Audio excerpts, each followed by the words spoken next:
मुझे तो ये डर है कि अगर इस तरह के हालात देश में चलते रहे तो लोग सड़कों पर तो आएंगे ही, लेकिन मुझे ये डर है कि सड़कों पर जब आएंगे तो कहीं हिंसा ना हो जाए। आखिर इलेक्शन को चुराना बड़ी अनोखी सी बात लग रही है। देखिए, वोटिंग राइट को एक फंडामेंटल राइट सुप्रीम कोर्ट ने माना है। बहुत ही अहम हक है लोगों का वोट देने का। अब इसको इस बिल्कुल धक्कड़ पेल में जल्दी जल्दी पूरी एसआईआर की प्रक्रिया करके, जो कि पूरी प्रक्रिया ही गैर कानूनी है।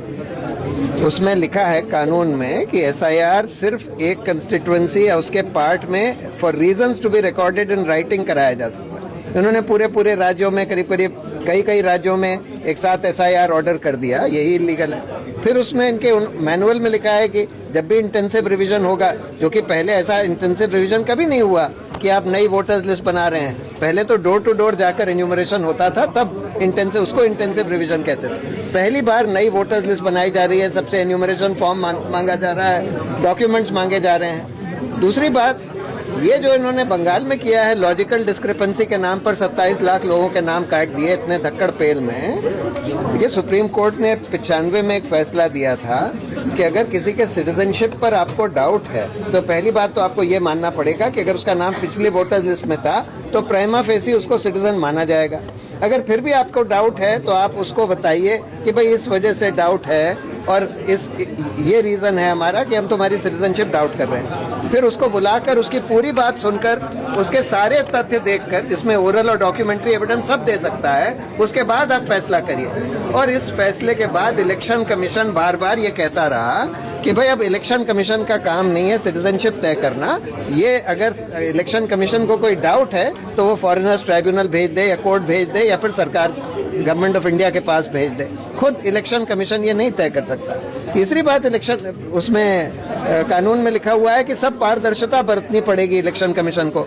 जब कोई एप्लीकेशन आती है नाम डालने के लिए या नाम काटने के लिए, एप्लीकेशन को तुरंत इलेक्शन कमीशन की वेबसाइट पर डाला जाना चाहिए। यहाँ तो वो सब ये सब कुछ नहीं कर रहे, और जो वोटर्स लिस्ट है उसको भी मशीन रीडेबल फॉर्म में नहीं दे रहे, बिल्कुल उसका बकवास रीजन बताते हैं। तो ये साफ हो गया है कि इलेक्शन कमीशन तो बिल्कुल सरकार या भाजपा के एजेंट की तरह काम कर रहा है। और दुर्भाग्य की बात यह है कि इतना ज़्यादा डिलीशन वगैरह हो रहे हैं, लोगों का मौलिक अधिकार का हनन हो रहा है, और सुप्रीम कोर्ट उस पर बस थोड़ा बहुत लीपापोती कर रहा है, उसके आगे नहीं कुछ कर रहा है। चुनाव आयोग का एक ट्वीट आया है जिसमें कहा है, टीएमसी को लेकर के उन्होंने कहा है कि बंगाल में भय मुक्त, प्रलोभन मुक्त, हिंसा मुक्त चुनाव होगा। ये टीएमसी इस तरीके से ट्वीट किया जाए तो मानो बीजेपी ने किया। हाँ, ये तो देखिए हर जगह हम देख रहे हैं कि इलेक्शन कमीशन भाजपा के एजेंट की तरह बिहेव कर रहा है। ये ट्वीट भी ऐसा इस तरह से एक पॉलिटिकल सा ट्वीट है इलेक्शन कमीशन का।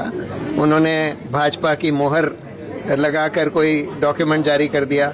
उन्होंने उनके एक ऑफिसर जो है वो भाजपा का पूरा प्रचार करता हुआ पाया गया। तो ये सब तो हम लगातार देख रहे हैं। और इलेक्शन कमीशन के चयन पर हम लोगों ने चुनौती दी हुई है, जिस कानून को इन्होंने बदल कर, सुप्रीम कोर्ट ने बोला था कि भाई चयन एक निष्पक्ष कमेटी के द्वारा होना चाहिए जिसमें प्रधानमंत्री, लीडर ऑफ ऑपोजिशन और चीफ जस्टिस हो। उनको इन्होंने बदल के चीफ जस्टिस को हटा दिया, एक और मंत्री ले आए। अब उसके तहत जिसको चाहे बना देते हैं, अपने पिट्ठुओं को बना देते हैं। उस कानून को भी हम लोगों ने चुनौती दी हुई है, लेकिन वो भी अभी लंबित है सुप्रीम कोर्ट। कई बार कह चुका है कि सर और इसका एसआईआर का लिंक ही नहीं। सर और एसआईआर और इसका एनआरसी। हाँ, तो पहले इन्होंने कोशिश करी कि मुसलमानों का नाम एनआरसी से हटा दें। आसाम में कोशिश करी, लेकिन वहाँ सुप्रीम कोर्ट ने सुपरवाइज कर लिया। तो जितने परसेंटेज वहाँ हिंदू थे उतने परसेंटेज हिंदू बाहर हो गए एनआरसी के, जितने परसेंटेज मुस्लिम थे उतने मुस्लिम बाहर हो गए। फिर उन्होंने सोचा कि सीएए के थ्रू हम हिंदुओं के नाम वापस ले आएंगे, वो भी फेल हो गया। अब इन्होंने सोचा कि हम एसआईआर करके मुसलमानों के नाम हटा देंगे, और एसआईआर में भी हर तरह से घुमा फिरा के अब ये लॉजिकल डिस्क्रिपेंसी लाकर और उसमें टारगेटेड डिलीशंस कर रहे हैं। प्रशांत जी, ये चुनाव दर चुनाव इस तरीके की चीजें हो रही हैं, हम देख भी रहे हैं। आखिरी हथियार ये होता है कि सुप्रीम कोर्ट के पास जाए। सुप्रीम कोर्ट के लिए भी आप कह रहे हैं कि वो लीपापोती कर रहे हैं, तो आखिर इसका हल निकलेगा कैसे?